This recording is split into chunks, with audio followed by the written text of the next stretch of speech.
خواتین حضرات، روایت میں بیان ہے کہ بابا فرید الدین رحمۃ اللہ علیہ کے مرشد کامل حضرت قطب الدین بختیار کاکی نے 3 دن کے لیے تہ کا روزہ رکھنے کا حکم دیا۔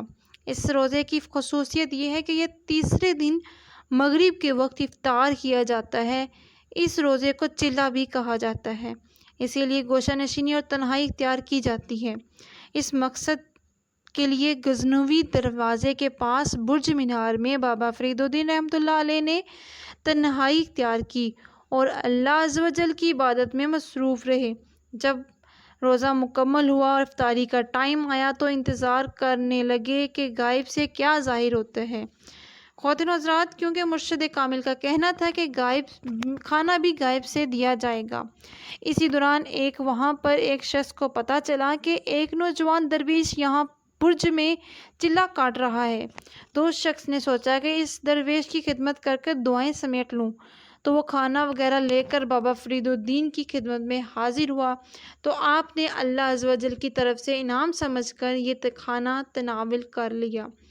تو وہ شخص خوشی سے واپس چلا گیا۔ اسی کے تھوڑی دیر بعد بابا فرید الدین کے شکم میں درد اٹھا اور قے آ گئی۔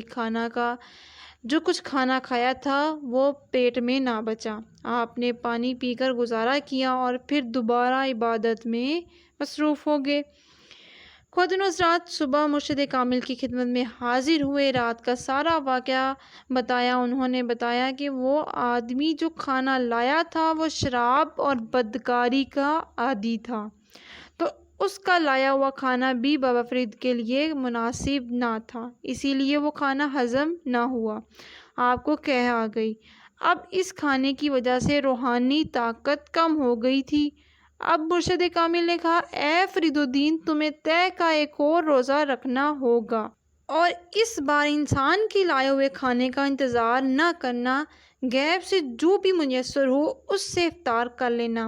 بابا فرید رحمۃ اللہ علیہ اپنے مرشد کامل کا حکم بجا لانے اور دوبارہ روزہ رکھ لیا۔ جب روزہ مکمل ہوا، افطار کا ٹائم ہوا، انتظار کرنے لگے کہ کب غیب سے کچھ ظہور ہوتا ہے۔ اسی انتظار میں عشاء کا وقت ہو گیا۔ خواتین و حضرات، آپ نے اپنے جسم کی تمام تر سستی کو نظر انداز کرتے ہوئے عشاء کی نماز ادا کی۔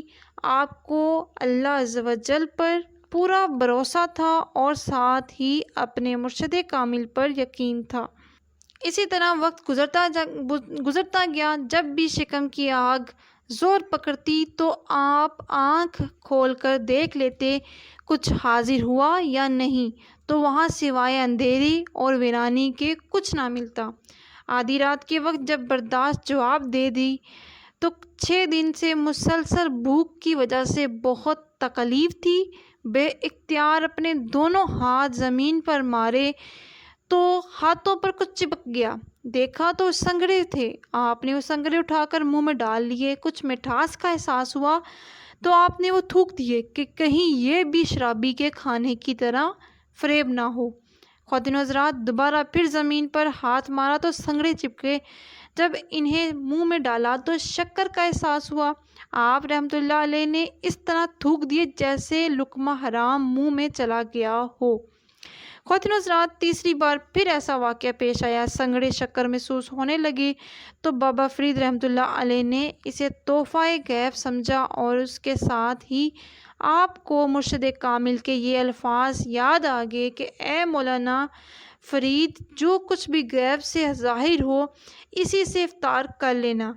دوسرے دن بابا فرید الدین مرشد کامل کی خدمت میں حاضر ہوئے۔ آپ کو دیکھتے ہی پیر و مرشد نے فرمایا، اے مولانا، کیا روزہ مکمل ہو گیا؟ جواب میں بابا فرید نے عجیب و غریب واقعہ سنایا۔ سن کر انتظار کرنے لگے کہ حضرت بختیار کاکی رحمۃ اللہ علیہ اس واقعے کی کیا توجیہ پیش کرتے ہیں۔ پیر و مرشد نے محبت امیز نظروں سے بابا فرید الدین کی طرف دیکھا اور بولے کہ اے فرید، اللہ عز و جل اپنے نیک فرمانبردار بندوں کو ایسی نشانیاں دکھاتا ہے۔